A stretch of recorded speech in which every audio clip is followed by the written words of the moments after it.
R N A সম্পর্কে জানি। আর N A হলো রাইবোনিউক্লিক অ্যাসিড হচ্ছে আরএনএ। আরএনএ হচ্ছে এক সূত্রক যার প্রধান কাজ হলো প্রোটিন তৈরি করা। প্রোটিন তৈরি করা আরএনএর প্রধান কাজ। তারপরে হচ্ছে নিথল কণা তৈরি হয় হচ্ছে আরএনএ থেকে। আরএনএ থেকে কী তৈরি হয়, কী কণা, কোন কণা আরএনএতে তৈরি হয়? নিথল কণা। নিথল কণা তৈরি হয় আরএনএ থেকে। তারপরে হচ্ছে একটি কোষের সাইটোপ্লাজমে 90 ভাগ এবং নিউক্লিয়াসে 10 ভাগ আরএনএ থাকে। নিউক্লিয়াসে থাকে 10 ভাগ এবং সাইটোপ্লাজমে থাকে 90 ভাগ। এটা অবশ্যই মনে রাখতে হবে। তারপরে হচ্ছে ভৌত গঠন আরএনএর। 5 কার্বন বিশিষ্ট রাইবোজ সুগার থাকে আরএনএতে। 4 ধরনের নাইট্রোজেনাস ক্ষারক, সেটা হচ্ছে অ্যাডিনিন, গুয়ানিন, সাইটোসিন এবং ইউরাসিল। এই ক্ষেত্রে আমাদের যেটা মনে রাখতে হবে সেটা হচ্ছে ডিএনএতে কি থাকে। ডিএনএতে থাকে হচ্ছে adenine, guanine, cytosine and thymine. এই থায়ামিনের পরিবর্তে আরএনএতে থাকে ইউরাসিল। আরএনএতে থাকে ইউরাসিল এবং ডিএনএতে থাকে থায়ামিন। এটাই এদের পার্থক্য, ডিএনএ এবং আরএনএর। তারপরে হচ্ছে ভৌত গঠন হচ্ছে ফসফেট সুগার। আচ্ছা, আরএনএর শ্রেণীবিভাগ। আরএনএ হচ্ছে 5 ভাগে ভাগ করা যায়। আরএনএকে কয় ভাগে ভাগ করা যায়? আরএনএকে 5 ভাগে ভাগ করা যায়। ইউ আকৃতির ফাঁস থাকে, এটা হচ্ছে টিআরএনএ। টিআরএনএ মানে হচ্ছে ট্রান্সফার আরএনএ। এখানে হচ্ছে ইউ আকৃতির ফাঁস থাকে। সবচেয়ে গুরুত্বপূর্ণ ফাঁস হচ্ছে অ্যান্টিকোডন। এই অ্যান্টিকোডন কোথায় থাকে? অ্যান্টিকোডন থাকে টিআরএনএ বা ট্রান্সফার আরএনএ। প্রতি কোষে 31 থেকে 42 ধরনের টিআরএনএ থাকে। এর কাজ হলো অ্যামিনো অ্যাসিড স্থানান্তর। অ্যামিনো অ্যাসিড স্থানান্তরের কাজ হচ্ছে অ্যাসিড স্থানান্তর। স্থানান্তর মানে ট্রান্সফার আরএনএ, টিআরএনএ। শতকরা 15 ভাগ হচ্ছে, শতকরা 15 ভাগ থাকে।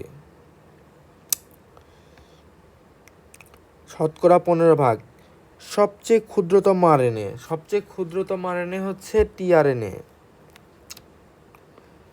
এবার হচ্ছে আরআরএনএ। আরআরএনএ মানে হচ্ছে রাইবোজোমাল আরএনএ। রাইবোজোমাল আরএনএর ক্ষেত্রে রাইবোজোম হচ্ছে প্রধান গাঠনিক উপাদান। রাইবোজোমের প্রধান গাঠনিক উপাদান হচ্ছে আরআরএনএ।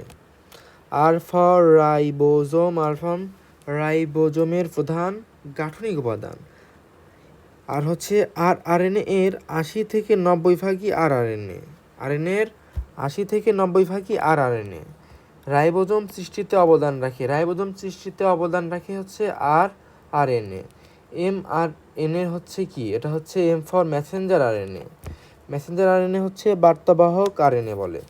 প্রোটিন সংশ্লেষণ আর হচ্ছে বার্তা বহন করে। শতকরা 5 থেকে 10 ভাগ। শতকরা থাকে 5 থেকে 10 ভাগ। এটা থাকে 5 থেকে 10 ভাগ। আর হচ্ছে আরআরএনএ থাকে হচ্ছে 80 থেকে 90 ভাগ।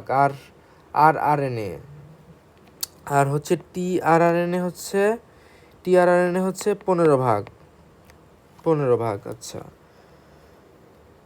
এটাও শেষ। আবার হচ্ছে জিআরআরএনএ থেকে যেটা লাগবে সেটা হচ্ছে বংশগতীয় আরএনএ। একে হলে বংশগতীয় আরএনএ বলে কারণ বংশগতির বস্তু হিসেবে কাজ করে। এসব ক্ষেত্রে ডিএনএ অনুপস্থিত থাকে, যেমন টিএমভি। টিএমভি হচ্ছে কি? টিএমভি হচ্ছে জিআরআরএনএতে থাকে। আর হচ্ছে মাইনর আরএনএ, এটা হচ্ছে ক্ষুদ্র আরএনএ যা বিভিন্ন এনজাইমের কাঠামো দান করে এবং এনজাইম হিসেবে কাজ করে। এনজাইম হিসেবে কাজ করে কি? হচ্ছে মাইনর আরএনএ। অপর নাম হচ্ছে নিউক্লিয় আরএনএ। তারপরে হচ্ছে গাইড আরএনএ আর হচ্ছে রাইবোজাইম অথবা নিউক্লিয় আরএনএ, গাইড আরএনএ। এটা হচ্ছে এনজাইমের কাঠামো দান করে, বিভিন্ন এনজাইমের কাঠামো দান করে কিংবা এনজাইম হিসেবে কাজ করে মাইনর আরএনএ। আর হচ্ছে জিআরএনএ কি? এটা হচ্ছে বংশগত আরএনএ, জিআরএনএ। আর হচ্ছে টিএমভি হচ্ছে জিআরএনএর ক্ষেত্রে। আর এম ফর মেসেঞ্জার, বার্তাবাহক, প্রোটিন সংশ্লেষণ, বার্তা বহন করে 5 থেকে 10 ভাগ। আর হচ্ছে আরআরএনএ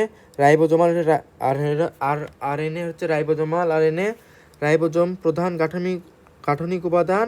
আরএনএ হচ্ছে 80 থেকে 90 ভাগ আরআরএনএ। রাইবোজোম সৃষ্টিতে অবদান রাখে। আর হচ্ছে অ্যান্টিকোডন হচ্ছে tRNA, transfer RNA anticodon amino acid স্থানান্তর করে 15 ভাগ। ডান। ওকে।